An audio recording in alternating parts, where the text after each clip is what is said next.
guys? It's Mo from 608. It's great to be with you guys today. Hopefully week 3 has gone a lot better for you. Hopefully you found some rhythms in your life and that things are working well. And man, it's an exciting time for us to just, as we get ready to be in this week, the Holy Week leading up to Easter next Sunday. It should be exciting for us, and man, I'm looking forward to it, and I hope you guys are too. It may be different this year, but it doesn't change the fact that we will be celebrating Jesus' resurrection on Easter Sunday. So before we get started today, I want to say a prayer for us, so if you would, just pray for me. Lord, I pray that this evening that your word is made strong, that your word is poured over them, that Lord, it is all about you. Jesus, as we get ready to celebrate what you have done for us, what it means for you to have died and then risen again, defeating sin, Satan, and death. Lord, I pray that this week we all find the time to spend more in your word and more with you. Pray these things in your name, Jesus. Amen. So guys, this week we're going to keep continuing on with our series of John. And so we're in John chapter 7. Make sure you guys get your Bible out. Again, if you've got a hard copy Bible, get it out. If you want to open up an app and follow along, get it out. Get God's word in front of you. It is so important for us to be in God's word. All right, so if you're there, John chapter 7, we're going to be starting off on verse 32, going through verse 39. And before I read it, I want to give a huge shout out to Adric Butler for reading God's word for us during this week. And if you want to be a part of that, let one of your leaders know, shoot them a message, shoot me a message that say, hey, I want to read the scripture for the coming week, and we will definitely get you guys in on that. I want to see everybody up there reading God's word. All right, so we're in John chapter 7, verse 32. That's what we'll be starting today. It says, the Pharisees heard the crowd muttering these things about him, and the chief priests and the Pharisees sent officers to arrest him. Jesus then said, I will be with you a little longer, and then I am going to him who sent me. You will seek me, and you will not find me. Where I am, you cannot come. The Jews said to one another, where does this man intend to go that we will not find him? Does he intend to go to the dispersion among the Greeks and teach the Greeks? What does he mean by saying, you will seek me and you will not find me, and where I am, you cannot come? On the last day of the feast, the great day, Jesus stood up and cried out, if anyone thirsts, let him come to me and drink. Whoever believes in me, as the scripture has said, out of his heart will flow rivers of living water. Now this he said about the scripture, whom those who had believed in him were to receive. For as yet the Spirit had not been given because Jesus was not glorified. Thanks be to God for his word. So last week, if you guys remember, we talked about who Jesus is in your life. So hopefully you guys had some really good discussion amongst your small group and had some time spending reflecting on that question. Who Jesus is in your life, who Jesus is in my life. And from scripture, we saw that Jesus truly was the Christ, and that people were beginning to believe that. And so we pick up right there in verse 32 that they started muttering these things. They started whispering these things about him. So before we jump into going in through today's text, the question that I want you guys to hold on to tonight and throughout the week, and I want you to think about is, when you are thirsty, what do you drink? When you are thirsty, what do you drink? That's the question I want you guys to hold on to, and we'll get into it at the end of this, and I want you guys to think about it through this week and reflect on it as well. So starting off, looking through verses 33 through 36, at this point, even in verse 32, starting off there, at this point it says the Pharisees, they had had enough, right? They're walking around, they're hearing people whispering and muttering about Jesus and all the great things that he's done, and they're kind of at the end of their rope, and they're just fed up with it, and they are like, we have to arrest this man. You see, why did they want to arrest him? Why did they want to kill him? It's because Jesus continued to expose their brokenness, their hypocrisy, their self-righteousness, and people were whispering about this. People were whispering, and when these priests and these Pharisees would come by, they would stop. So imagine that these guys, people that were looked at upon authority, are now, they're scared. they're worried about their position of authority because of Jesus and because of what people were saying about Jesus. And they couldn't have enough. So they were like, man, these people are like, could Jesus truly be the Messiah that has been promised? And some were saying, yes, look at what all he's done. And the Pharisees couldn't have it. They were at their end of their rope, and they were just had enough. They're like, we got to be done with this. We got to arrest this guy. We got to put an end to this. And so Jesus knows his hour is coming. He knows that the plan of what is going to happen is getting closer. And before that, he makes a plea to these people. See, Jesus tells them that, in verse 33, he says, I will be with you a little longer, and then I'm going to him who sent me. Jesus knows that he'll be returning to the Father, and he knows that he's not going to be with the Jewish people and the people around him and the Gentiles and all the people. He's not going to be there much longer. And Jesus is making this plea. He's giving them this warning that you've got to listen to me. You've got to hear what I have to say. He's almost like, come on, just hang in there with me. Let's get through this, and I will keep pouring into what I am saying, listening to my word, believing in me. And the people at that moment, the Jewish people that are around there, they couldn't wrap their minds around it. They couldn't understand what Jesus was saying. They were saying, as we kind of read through the verses, they're like, hey, where's he going to go that we can't find him? Like, where in the world would Jesus go that we can't follow him, that we can't get to? They thought that he was going to leave Judea and the Jewish people because the Pharisees were out to seek him. They thought he was going to go to Greece and teach the Greek people among them. And later on, we see this as kind of prophesizing what is to happen after Jesus' death. And Jesus is telling them that he's going to be returning to the Father, that he's not going to be there much longer. He knew that his end was coming. And why is he talking about this leaving? See, Jesus had to put a sense of urgency in these people's hearts because he knew that time was running out. He knew that once he left, things would change. He knew that once he was gone back to the Father, that things would not be the same. And Jesus was trying to get them to understand that. Think about it. Have you ever known something was going to happen and you knew that it was going to change everything? That it was going to change your life? And you knew about it.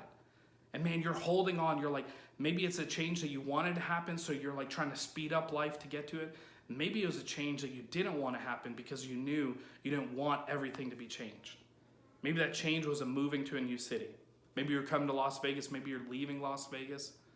Maybe you're starting at a new school. You're going out of 8th grade into 9th grade, or from 5th grade, you're coming into middle school, whatever it may be. Maybe it was just changing schools because, that you moved to a different house in the same city, but you were zoned for a different school. Maybe it was having a new sibling, that changes everything when you have to share your life with another sibling. Maybe it was divorce. Maybe your parents were going through a hard time and you knew that, man, this is going to change everything. Maybe it was death.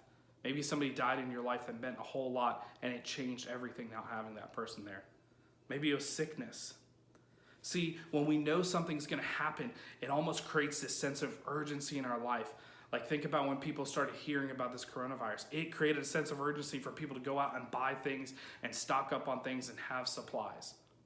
See, in the same way, Jesus knew his time was coming, and he was trying to create this sense of urgency among the people that were hearing his word.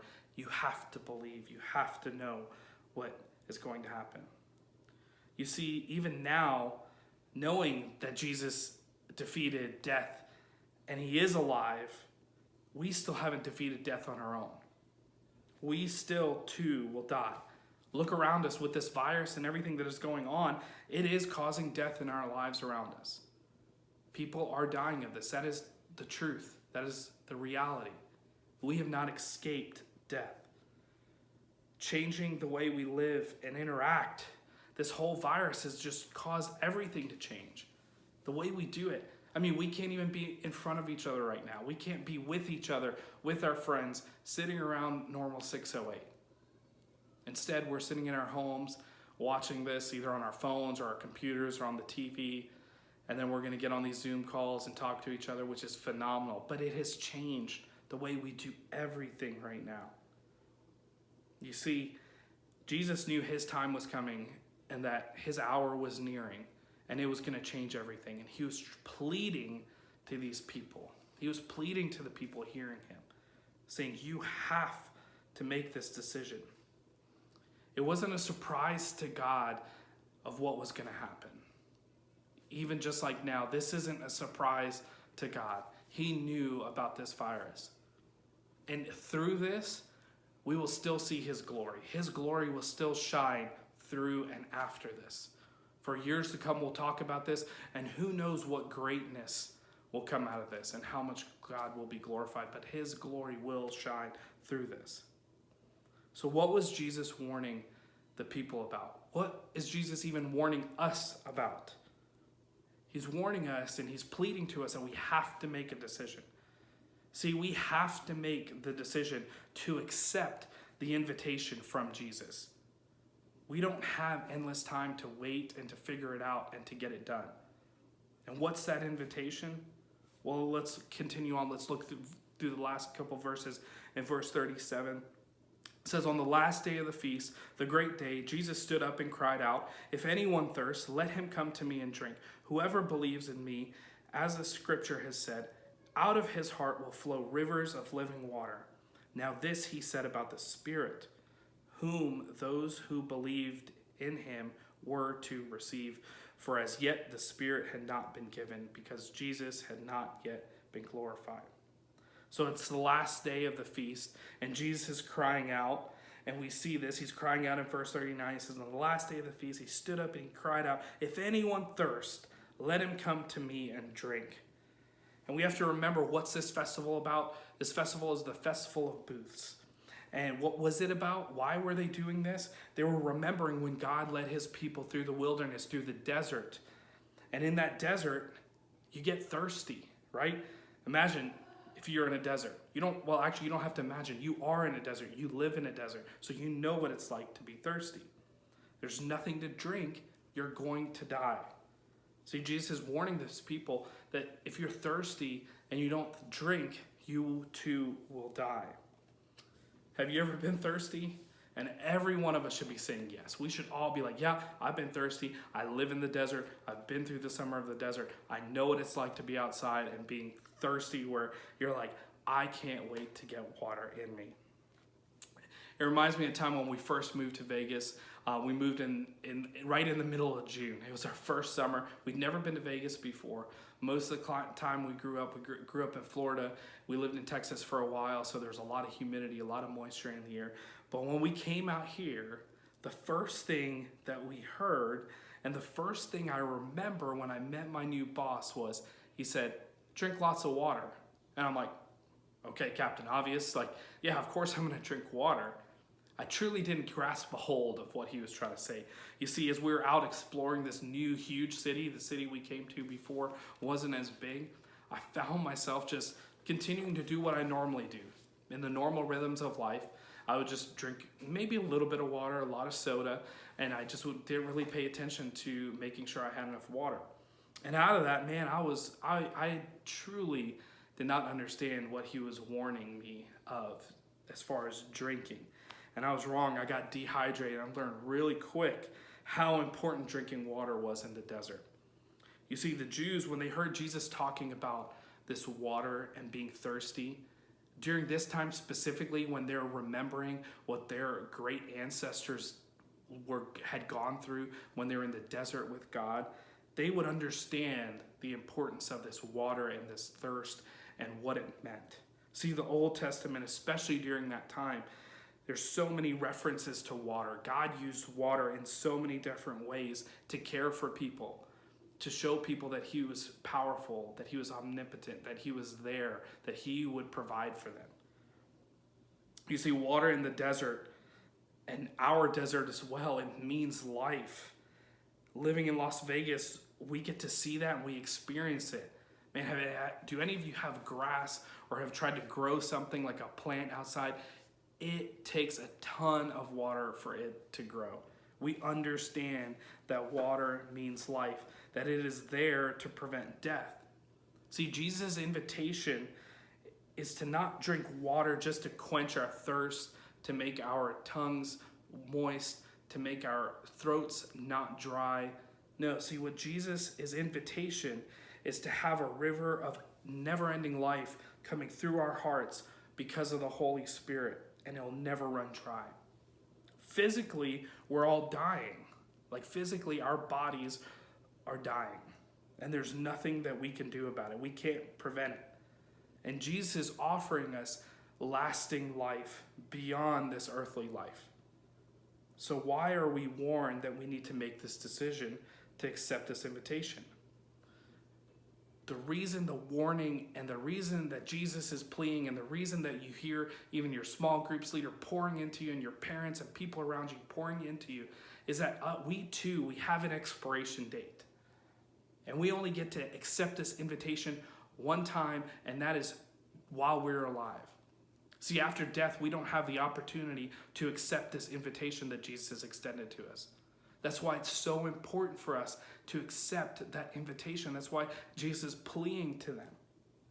That's why at times I plead. That's why at times your parents plead out to you. That's why at times your leaders, your small group leaders plead out to you. Your peers, people that you know. They're like, accept the invitation that Christ is extending. We don't get another chance after we die to all of a sudden be like, hey, I changed my mind. It's too late. See, we're slowly dying, and Jesus is offering us a river of life that will flow out of us because of the Spirit. So how do you accept this invitation? It's simple. You accept it with open hands. You accept it with open, empty hands. Jesus doesn't want us to get it right. He wants to make us right. See, we don't have to have it all figured out. Jesus will show us the way. We don't have to have the answer because he is the answer. Jesus doesn't want us to bring our riches. Our riches are worth absolutely nothing compared to the riches that he has of the universe. See, Jesus doesn't want us to wait either. He wants us right now, as you are, imperfect and all, broken, a complete hot mess. That's what Jesus wants. That is the invitation that Jesus wants. There's a need to accept that invitation. We can't wait. You can't wait in life to have it figured out before you accept the invitation. It may be too late. So back to our question that we started this evening with. When you are thirsty, what do you drink? And I'm not talking about what do you drink when you're physically thirsty and you choose to either drink water or Gatorade or soda or Monsters or whatever you guys drink, right? No, I'm talking about when your soul, at your core, your emotions, when you're feeling thirsty, what are you pouring over yourself to rehydrate? Are you consuming the world to quench it? Are you looking to the world to quench it? Are you looking for relationships? That special person to make you feel amazing? Are you going to social media looking for the people that get you, the people that you can relate with, the people that understand you? Are you looking towards video games thinking that, man, if I can achieve this level or I can be this awesome at a video game, then people will accept me? Are you looking towards school? It's like, if I can get high enough grades and get into a good enough school, then man, my life will have some meaning to it. Are you looking at sports or activities and you're like, man, if I can just make that next level, get into varsity or go to college or become a pro ball player in whatever sport that is, then finally somebody will see me as worthy? Are you looking to food? Are you looking to other things that you're consuming that you just find the emptiness that at the end of the ice cream, at the end of the ice cream container, there's just nothing but emptiness? You see, these things on their own aren't terrible, but when we use them to satisfy us, to give us that meaning, to quench us, they won't hold up. These too have an expiration date. These too will fail. These too are not going to help us have that everlasting life that we are looking for. They will never truly satisfy us. See, when we're thirsty, we're so dry, we can barely even swallow. Our mouth is just thirsty. Our souls are thirsty and they're cracked open, looking to be rehydrated. Jesus will quench us forever and he will last us. He'll give us the river that doesn't end and it overflows in abundance. Are you pouring the truth of the word over you when you're thirsty? Are you praying to the creator of the universe? Are you grasping at the Savior? Are you spending time with the Father? See, we have to look to Jesus. We have to look to his word. We have to look to spending time with him so that too, when our lives are thirsty, we can feel satisfied and sustained through Jesus. One last question, throwing a curveball at you. What are you waiting for? What are you waiting for to accept the invitation? You've already been given the invitation. It's time that you accept it. You don't want to miss out on this party, I'm telling you. So throughout this week, think through it, spend time with God.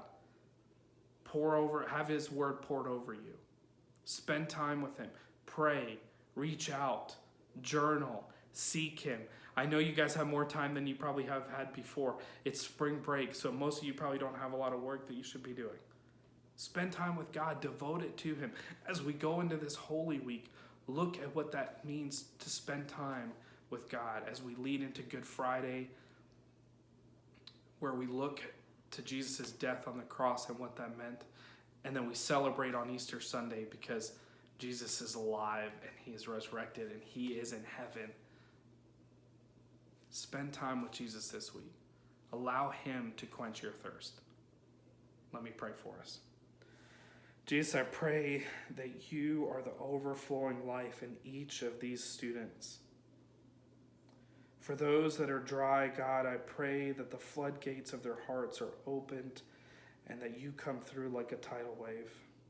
Father, be with these students in this season and allow your whispers to be heard so clearly in who you have called them to be, your sons and your daughters. I pray these things in your name. Amen. Guys, man, I say it every week and I truly mean it. I miss being with you guys. I love you guys so much. I hope you guys have a great week. I hope you guys keep following us, subscribe, hit us up on Instagram. We'll have stuff posted there. More importantly, spend time with Jesus through this week as we get ready to celebrate Easter Sunday next week. Love you guys. Miss you. We'll see you later. Bye.